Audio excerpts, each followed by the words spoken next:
नमस्कार दोस्तों, आप सभी का स्कूल ऑफ ज्योग्राफी चैनल पर स्वागत है। आज हम लोग क्लास 12th के चैप्टर 6 द्वितीयक क्रियाएं सेकेंडरी एक्टिविटीज के बारे में जानकारी प्राप्त करेंगे।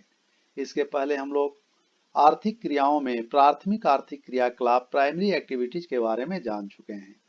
हम लोग यह भी जान चुके हैं कि संपूर्ण आर्थिक क्रियाएं प्राथमिक, द्वितीयक, तृतीयक और चतुर्थक 4 वर्गों में विभाजित है।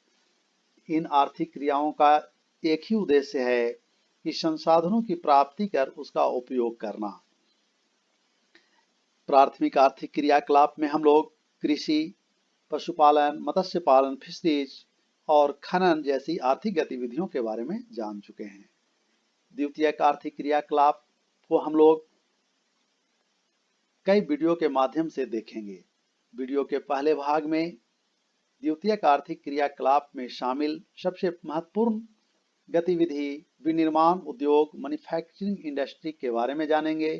मैन्युफैक्चरिंग क्या है, विनिर्माण क्या है, इसको देखेंगे।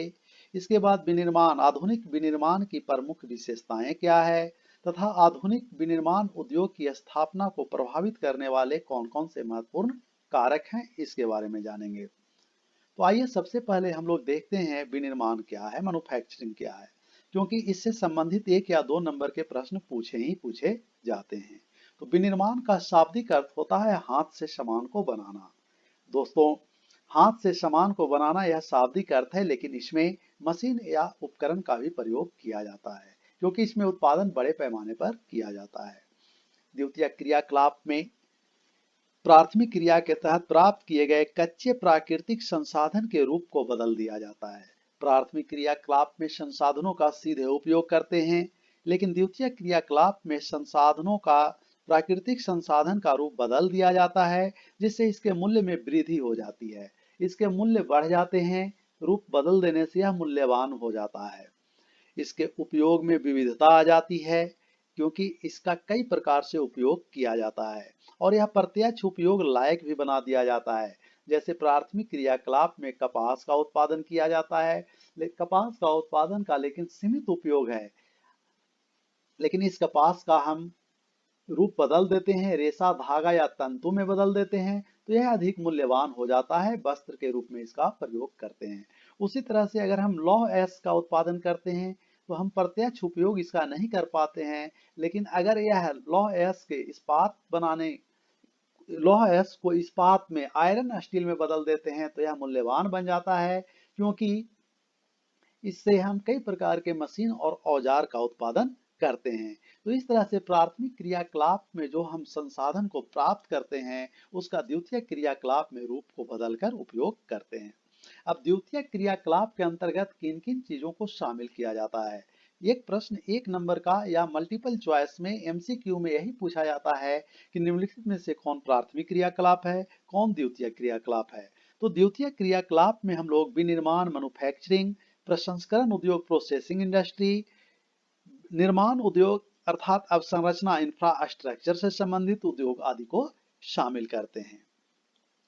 तो विनिर्माण, जिसको हम लोग पहले देख चुके, मानव श्रम या मशीन या उपकरण आदि का उपयोग करके सामान बनाने की क्रिया ही विनिर्माण है, मैन्युफैक्चरिंग है। इसके अंतर्गत हस्तकला, हैंडीक्राफ्ट से लेकर लोहा इस्पात बनाना, कंप्यूटर का निर्माण, अंतरिक्ष यान आदि का निर्माण सबको सम्मिलित किया जाता है।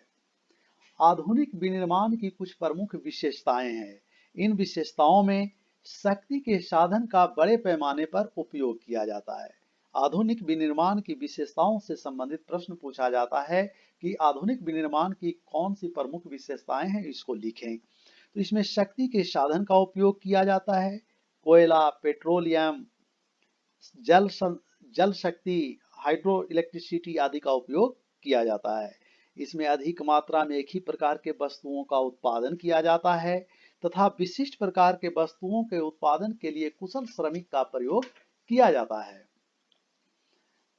विनिर्माण का कार्य 2 प्रकार से किया जाता रहा है। एक तो परंपरागत तरीके से यानी पुराने तकनीक का प्रयोग करते रहे हैं, और दूसरा आधुनिक मशीन का तथा आधुनिक शक्ति के साधन का प्रयोग कर उत्पादन किया जाता रहा है। तो आइए अब हम देखते हैं आधुनिक बड़े पैमाने पर होने वाले विनिर्माण की कौन-कौन सी प्रमुख विशेषताएं हैं? इन विशेषताओं में सबसे महत्वपूर्ण है कौशल का विशिष्टीकरण या उत्पादन की विधियां। कौशल के विशिष्टीकरण का तात्पर्य है कि इसमें बड़े पैमाने पर सामान का उत्पादन किया जाता है तथा एक ही तरह के उत्पादन लगातार करते रहने से श्रम कुशलता में भी वृद्धि होती जाती है। यानी बड़े पैमाने पर वस्तुओं का उत्पादन तथा एक ही प्रकार के वस्तुओं का बड़े पैमाने पर और लगातार उत्पादन होने से श्रम की कुशलता में वृद्धि होती है। इस तरह से दूसरी इसकी प्रमुख विशेषता है यंत्रीकरण।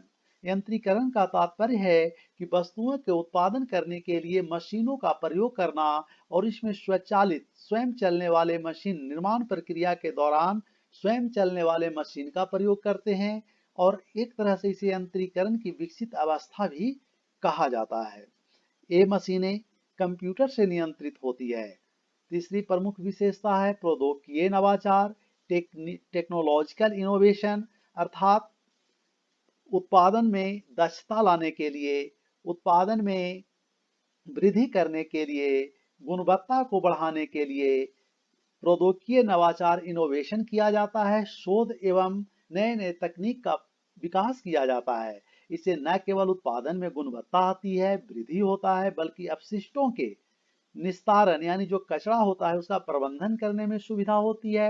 अदक्षता के जगह पर दक्षता में वृद्धि होती है, कुशलता बढ़ती है, साथ में प्रदूषण की समस्या का भी समाधान किया जाता है। तो इस तरह से आधुनिक बड़े विनिर्माण की प्रमुख विशेषताओं में अभी तक हम लोगों ने कौशल का विशिष्टीकरण या उत्पादन की विधियां, यंत्रीकरण, प्रौद्योगिकीय नवाचार को देखे। इसके अतिरिक्त एक संगठनात्मक ढांचा एवं स्तरीकरण होता है।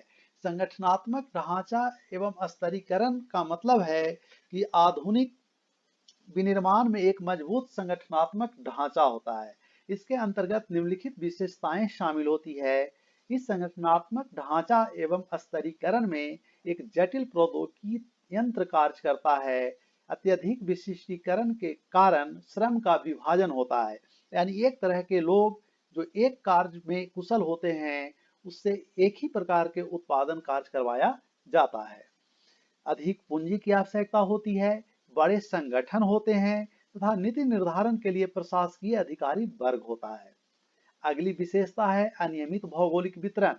अनियमित भौगोलिक वितरण का तात्पर्य है कि विश्व में बड़े उद्योगों का संकेंद्रण कुछ ही क्षेत्रों में हुआ है। जैसे विश्व के कुल स्थलीय भाग के मात्र 10% भूभाग पर ही इसका विस्तार पाया जाता है और एक क्षेत्र जहां इनका विकास हुआ है उस देश के आर्थिक एवं राजनीतिक शक्ति के केंद्र भी बन गए हैं। जैसे भारत के संदर्भ में देखा जाए तो भारत में मुंबई जहां उद्योगों का व्यापक विकास हुआ है, भारत की आर्थिक राजधानी के रूप में भी जाना जाता है। तो इस तरह से इसका नियमित भौगोलिक वितरण भी पाया जाता है। इस तरह से हम लोगों ने आधुनिक विनिर्माण की प्रमुख विशेषताओं का व्याख्या किया, उसके बारे में जाना। अब आगे हम लोग जानेंगे कि आधुनिक उद्योग की स्थापना के लिए प्रमुख भौगोलिक परिस्थितियां क्या क्या होती है। ज्योग्राफिकल लोकेशन यानी कौन से फैक्टर होते हैं जो उद्योगों की स्थापना को प्रभावित करते हैं। उद्योग की स्थापना के संदर्भ में ही जर्मनी के अल्फ्रेड वेबर ने अपना एक सिद्धांत दिया जिसे कहा जाता है न्यूनतम परिवहन लागत सिद्धांत। इसे त्रिभुजाकार सिद्धांत भी कहा जाता है और यह लोहा इस्पात जैसे भारी और बड़े उद्योगों के संदर्भ में दिया गया सिद्धांत है। उद्योगों को प्रभावित करने वाले प्रमुख कारकों को अगर देखें तो इसमें सबसे महत्वपूर्ण कारक है बाजार तक अभिगम्यता।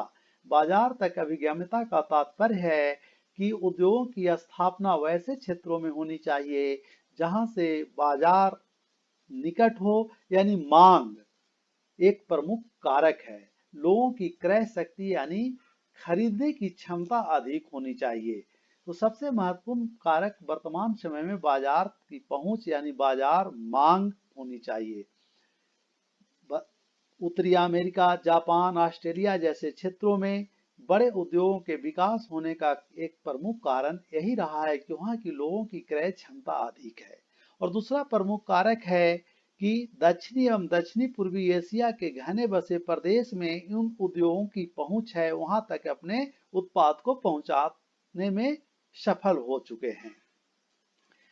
पहला प्रमुख कारक बाजार या मांग के बाद दूसरा महत्वपूर्ण कारक है कच्चे माल की प्राप्ति। 1960 ईस्वी से पहले तक कच्चे माल की प्राप्ति आधुनिक बड़े उद्योग की स्थापना का महत्वपूर्ण कारक था, लेकिन वर्तमान समय में मांग या बाजार सबसे महत्वपूर्ण कारक बन गया है। कच्चे माल भी कई तरह के होते हैं जिसके आधार पर उद्योगों की स्थापना की जाती है। पहली, कच्चा माल जो वजन ह्रास होते हैं, यानी उत्पादन में अधिक कच्चे माल को लगाया जाता है और उत्पाद कम तैयार होता है, जैसे लोहा इस्पात उद्योग, सीमेंट उद्योग, एल्युमिनियम उद्योग आदि। इसमें कच्चे माल अधिक लगते हैं, तैयार माल कम होता है, जिसे वजन ह्रास वेट लूजिंग इंडस्ट्री भी कहते हैं। इस तरह के उद्योग की स्थापना सामान्य रूप से कच्चे माल के क्षेत्रों में होती रही है, लेकिन वर्तमान समय में यह परिवहन के कारण बाजार तक पहुंच आसानी से हो, इसके कारण बंदरगाहों के किनारे भी लगाए जाने लगे हैं। उसी तरह से वजन सम उद्योग, वेट कांस्टेंट इंडस्ट्री, जैसे कपास उद्योग, सूती वस्त्र उद्योग, जिसका कच्चा माल कपास है। कपास जितना लगता है लगभग उतना ही सूत तैयार होता है, तो इसकी स्थापना कहीं भी की जा सकती है, कच्चे माल के क्षेत्र में या बाजार में, क्योंकि इसके उत्पाद और कच्चे माल में कोई ज्यादा अंतर नहीं होता है, इसलिए परिवहन लागत ज्यादा प्रभावित नहीं होता है। उस तरह से कच्चा माल होता है शीघ्र नष्ट होने वाले, जैसे कृषि प्रसंस्करण एवं डेयरी उत्पाद, दूध से बने पदार्थ, ये जल्द नष्ट होते हैं। अतः इसकी स्थापना वैसे क्षेत्रों में होती है कि मांग जहां है, बाजार जहां है, वहां तीव्र गति से और जल्द पहुंचाया जा सके, जिसे ये नष्ट न हो सके। अगला प्रभावित करने वाला कारक है श्रम आपूर्ति तक अभिगम्यता, अर्थात श्रम यानी उद्योगों में काम करने वाले श्रम एक प्रमुख कारक है। और आज हालांकि श्रमिकों पर चूंकि मशीन का प्रयोग किया जाता है, स्वचालित मशीन का प्रयोग किया जाता है, तो श्रमिकों पर निर्भरता कम हुई है, फिर भी कुशल श्रमिकों की मांग बढ़ी है, और जिस क्षेत्र में कुशल श्रमिक होंगे वहां उद्योग की स्थापना की जा सकती है। अगला कारक है शक्ति के साधनों तक अभिगम्यता, यानी कुछ वैसे उद्योग होते हैं, यद्यपि प्रत्येक उद्योग के लिए शक्ति के साधन की जरूरत होती है, लेकिन कुछ ऐसे उद्योग होते हैं जिसके लिए अधिक मात्रा में शक्ति के साधन की जरूरत होती है, यानी ऊर्जा के स्रोत के समीप लगाए जाते हैं, जैसे एल्युमिनियम उद्योग। एल्युमिनियम उद्योग का कच्चा माल बॉक्साइट है, और बॉक्साइट में अधिक मात्रा में शक्ति के स्रोत की जरूरत होती है, क्योंकि उसे गलाने में अधिक मात्रा में ऊर्जा लगता है, तो इसकी स्थापना ऊर्जा के स्रोत के समीप की जाती है। इसके बाद परिवहन एवं संचार की सुविधा एक प्रमुख कारक है। पश्चिमी यूरोप एवं उत्तरी अमेरिका के पूर्वी भाग में अत्यधिक परिवहन तंत्र विकसित होने के कारण ही बड़े उद्योगों का संकेंद्रण हुआ है। इस क्षेत्र में जल परिवहन का विकास अत्यधिक हुआ है, और जल परिवहन जैसे उत्तरी अमेरिका के पूर्वी भाग में महान झील प्रदेश में, जहां 5 झीलों का एक समूह है, जिसमें सबसे महत्वपूर्ण झील सुपीरियर झील, मिशिगन झील आदि है, जल परिवहन के कारण सस्ता परिवहन साधन उपलब्ध हुआ है। उस तरह से पश्चिम यूरोप में राइन नदी पर जल परिवहन का अत्यधिक विकास हुआ है, कई नहरों का विकास हुआ है, जिसके कारण परिवहन लागत सस्ता हुआ है। सरकारी नीति एक अन्य प्रमुख कारक है। सरकारी नीति भी उद्योगों की स्थापना को प्रभावित करता है। उसी तरह से उद्योग का प्रबंधन और उसमें काम करने वाले श्रम के बीच किस प्रकार के संबंध है, यह भी उद्योगों की स्थापना को प्रभावित करता है। तो इस तरह से किसी भी स्थान पर उद्योग की स्थापना कई कारकों के सम्मिलित रूप से प्रभावित करने पर निर्भर करता है, लेकिन वर्तमान में बाजार या मांग सबसे महत्वपूर्ण कारक है। तो इस तरह से हम लोगों ने इस वीडियो में सबसे पहले देखा विनिर्माण क्या है, फिर विनिर्माण को आधुनिक या बड़े स्तर के विनिर्माण की कौन सी विशेषताएं हैं और आधुनिक या बड़े उद्योग को प्रभावित करने वाले कौन कौन से महत्वपूर्ण कारक है। तो इस तरह के प्रश्न परीक्षाओं में पूछे जाते हैं। अगले वीडियो में हम लोग देखेंगे उद्योग के प्रकार, किन किन प्रकार के उद्योग होते हैं और उद्योग को वर्गीकृत करने का आधार क्या है, इसको देखेंगे। और उसके बाद देखेंगे विश्व के बड़े उद्योग जैसे सूती वस्त्र उद्योग, लोहा इस्पात उद्योग का वितरण और क्यों उन क्षेत्रों में इसका विकास हुआ है, इसके बारे में। तो इस तरह से ये वीडियो अगर आपको अच्छा लगा हो तो इसे लाइक और सब्सक्राइब करें। आप कमेंट बॉक्स में कमेंट्स अवश्य लिखें। बहुत बहुत धन्यवाद। Thank you.